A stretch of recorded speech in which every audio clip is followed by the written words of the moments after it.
مرزا محمد علی جیلمی جو کہ بنیادی طور پر انجینئر ہے، یہ شخص پہلے سنی تھا، اس کے بعد پھر اس کو کچھ سوچ بدلی اس کی، تو یہ دیوبندیوں میں چلا گیا۔ کچھ عرصہ دیوبندیوں میں رہنے کے بعد یہ پھر غیر مقلد وہابیوں میں چلا گیا، جو اپنے آپ کو اہل حدیث کہلاتے ہیں۔ اس عرصے میں یہ غیر مقلدین کے ایک مشہور مولوی طاہر علی زئی کے پاس چلا گیا، اور وہاں جانے کے بعد پھر آہستہ آہستہ آہستہ آہستہ اس نے مکمل طور پر جتنے بھی مذاہب ہیں اس وقت پاکستان کے اندر مروج، ان تمام سے بالکل علیحدہ ہونے کا اعلان کر دیا، اور اپنے طور پر اس نے حدیث پاک کی کتابیں جو ہیں ان کو پڑھنے کی کوشش کی، اور اس سے جو اس کی اپنی عقل نے نتیجہ نکالا اس کو اس نے درست جانا، اور جو ان کا نتیجہ واقعی اور صحیح تھا مگر اس کی فہم نادان نے، اس کی عقل نادان نے اس کو نہ سمجھا تو اس سے انکار کر دیا۔ اس طرح آہستہ آہستہ آہستہ آہستہ یہ ایک نیا فرقہ جو ہے اس کو اس نے جنم دیا۔ تو اب انہوں نے اس نئے مسلک کا نام رکھا ہے اہل سنت و جماعت پاک۔ اہل سنت و جماعت پاک، پاک کا لفظ اس کے ساتھ لگایا ہے۔ تو یہ نہ سنی ہے، نہ دیوبندی ہے، نہ یہ اہل حدیث ہے، بلکہ اپنی فہم نافہم سے یہ جو کچھ حدیث کی کتابوں کو پڑھتا ہے اور ان سے مطالعہ کرتا ہے اور اس کو جو سمجھ میں آتا ہے تو اس پر اس نے اپنے ایک نئے فرقے کی بنیاد جو ہے وہ ڈال دی ہے۔ چرچرا اور چالاک ہے، ذہین بھی ضرور ہے، مگر ان تمام اوصاف کے باوجود اس کو عربی زبان کی صرف و نحو جو ہے وہ نہیں آتی، عربی زبان کی لغت اس کو نہیں آتی، جس کے اوپر عربی زبان کا سمجھنا جو ہے وہ ڈیپینڈ کرتا ہے۔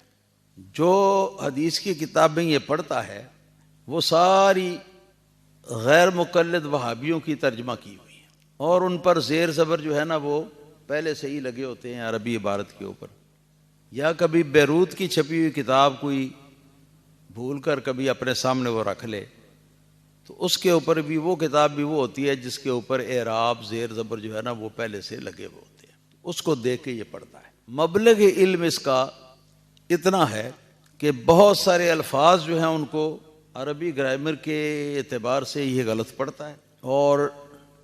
عربی زبان کو یہ صحیح طرح سمجھتا نہیں ہے، کیونکہ صرف و نحو گرامر جو ہے وہ ایک ایسی چیز ہے کہ اس سے پتہ چلتا ہے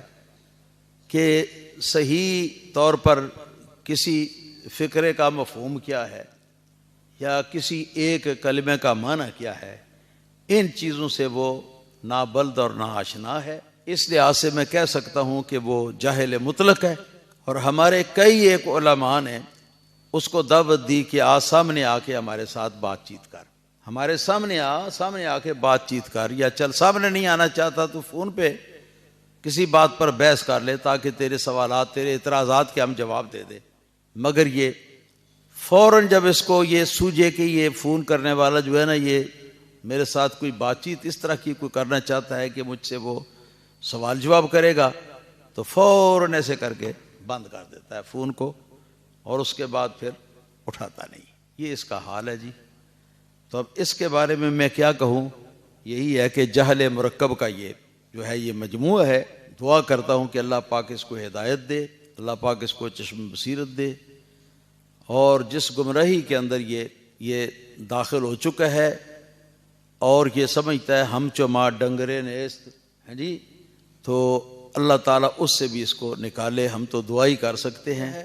یعنی یہ سمجھ لیں کہ موجودہ تمام فرقوں سے بالکل ہٹ کر تو اس نے 1.5 اینٹ کی ایک الگ نئی مسجد جو ہے وہ بنانے کی کوشش کی ہے۔ تو آپ سمجھ لیں اسلاف امت کو یہ گالیاں دیتا ہے، اور بزرگان دین کو اور اولیاء امت کو اور پرانے ائمہ مجتہدین کرام جو ہیں ان کی شانوں میں بے ادبی کرتا ہے، اور ان کو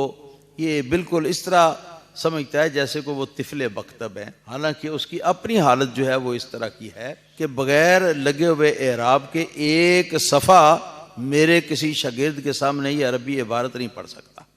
اس سے عافیت اسی میں ہے کہ اس سے اپنے آپ کو بچائیں اور اس کی باتیں نہ سنیں۔ اگر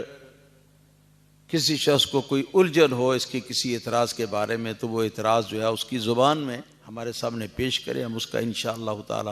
جواب دیں گے۔ اللہ پاک ہم سب کو صراط مستقیم پر چلنے کی توفیق عطا فرماتا رہے۔